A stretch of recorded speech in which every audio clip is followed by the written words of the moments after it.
nice chance to get healthy last week. How you feeling heading into this one tomorrow? Yeah, I think we're getting there. Hopefully we get Warren back in some way, shape, or form. We don't know what that's going to look like yet, but I think he's missed, 7, 8 games now. So big piece of our puzzle that's been out. Obviously, it's been great having Grant back, and congrats to him on Player of the Week last week. I thought he was tremendous. It looks like he's back 100%. So we're getting closer, and hopefully we can get this can be a week where Warren can get back in and be able to do some things to help us, because that would really help us up front. As far as the guys on the floor, though, last week was a good chance to kind of progress. Do you feel like you're getting there in that regard also? Yeah, like we said, we didn't, when we were beat up and had key guys out, we didn't like the results. None of us were happy with the results, but I'm very pleased with how those guys were developing. And now we got guys that can be out there for 30 minutes and play at a high level. And we played awfully well at Utah State, played really well at San Jose State.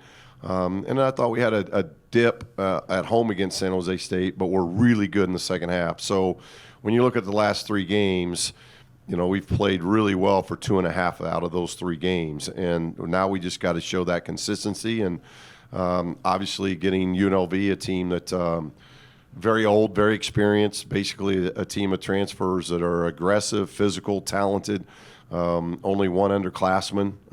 It's a tough deal for us, and it proved down there the same way. So we're going to have to play very, very well, because UNLV's playing very well right now.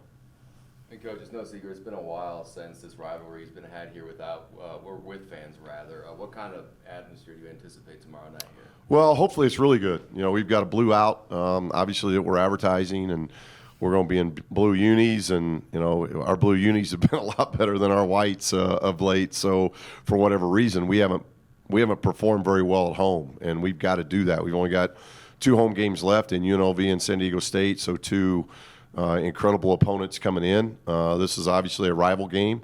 We've done very well in the past, and it's going to take a great atmosphere and environment here to get our guys to the level that I think they've got to go to. So hopefully we have that in our arena, but we've always told our guys, regardless of what's in the arena, home or road, control what you can control. And that's your effort, that's your enthusiasm, that's your execution, your intensity about how you go about doing things. And we've been a lot better over the last 2 weeks in that.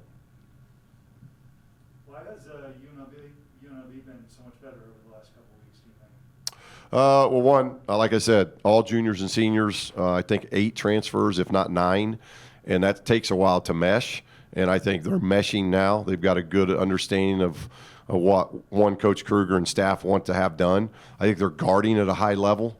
They're showing their physicality. They're doing a lot of good things on the defensive end, and they continue to score the ball. So I think you've just got an older group that came from a lot of different areas in the transfer deal that always takes time. And I think they're playing their best basketball right now.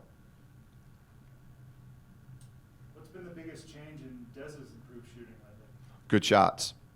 He's taking good shots. And when Dez is no different than any other player. When you take good shots, your percentage goes up. Your chances of making it goes up. But what puts him at an elite level is he's a better shooter than most players. So when he takes good shots, not only does he make them, he makes them at a high percentage. And he's going to get enough shots where his scoring average is going to go up. And that's what's happening to him, and that's a great tribute to him, because I think he's in a really good stretch right now because of the way he's moving without the basketball. His decision-making's much better. He's always going to give us maximum effort defensively, but his scoring is up because he's taking better shots. Speaking of shots, Bryce Hamilton puts up a lot of them and no doubt makes a lot of them as well. How do you plan to deal with him tomorrow? Yeah, obviously a tough assignment because Bryce is having a heck of a year. He can really score the basketball. They're playing him a lot of point now. He can play a lot of different positions in their scheme of things, and he can create for others. He can obviously very easily create for himself. So he's a load. So we've got to do a good job on him, but they've got it's not just Hamilton, where I thought last year was a little bit more of 1 to 2 players you had to prep for. This is a much different team. This team's got the ability to score in a lot of different areas. During some of the earlier trying times, you had talked about getting the guys back to a state of just feeling lucky to be playing this game and doing what they're doing every day. Do you feel like they're kind of getting back to that as the year progresses? Yeah, everybody wants to talk about that, including me. But it's you can always say, "Hey, find passion, find joy." But when you're losing, I mean, that's easy said. That's easy on the outside to say. As a former athlete and somebody that competed before I coached, that's all easy say. It's not as easy do when you're a competitor, because sometimes when you're a competitor and you go through a losing streak, your body language changes and you're frustrated. Well, you know what? I want them to be frustrated about losing. And I think we went through that, but it's been a good growth period for us. And now we're on a streak on the other side, and we're playing good basketball. And we're playing good basketball at the right time of year.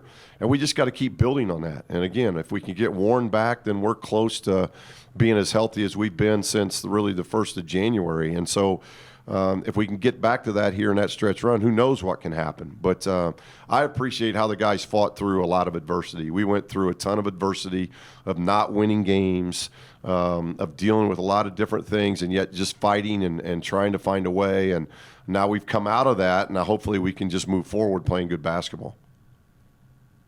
What do you want to see from your team during these last 4 days? Same thing, just same build that we've been doing over the last 2 weeks. Just nothing special. Doesn't have to be anything out of the ordinary. We just we're doing a really good job offensively at taking care of the ball. We're not turning the ball over. We're taking much better shots than what we were a month ago. And that's why we're making more shots as a team. And so I think we're much harder to guard now than what we were a month ago. And our defense is improving. We've had 3 back-to-back games now of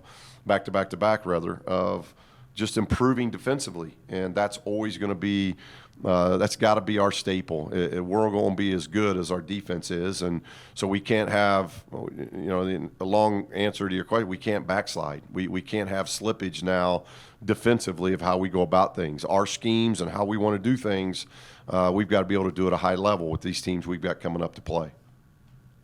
Did not having Grant, do you think, boost some other guys, and then bringing him back in allow you guys to just kind of force a little more? Well, not having Grant and Warren have allowed other guys to play more minutes. And when you get more minutes, you get those opportunities to be successful and get in.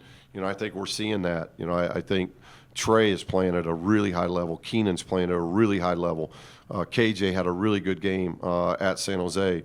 So I think we're starting to see some guys that where minutes were around the 20s, 22, to now their minutes have gone up, and they're making the most of it. And so I think we're in a better competitive conditioning. We talked about how, coming out all the COVID shutdowns, I didn't like how our competitive conditioning was. I think we're in much better competitive conditioning now than what we were a month ago. So hopefully we can just continue to play good basketball on both sides and give ourselves a chance in the end. These are obviously very difficult. We got 4 very difficult opponents in a row here that are playing at a high level. All of them are 5th and above in our league. So these are 6 and above. Well, I think it's 5. I think UNLV's in the 5th spot now. So these are the top 5 teams in our league that we're playing, and we're going to have to play really good basketball to have a chance, regardless of whether we're playing in Lawler or we're playing in their building.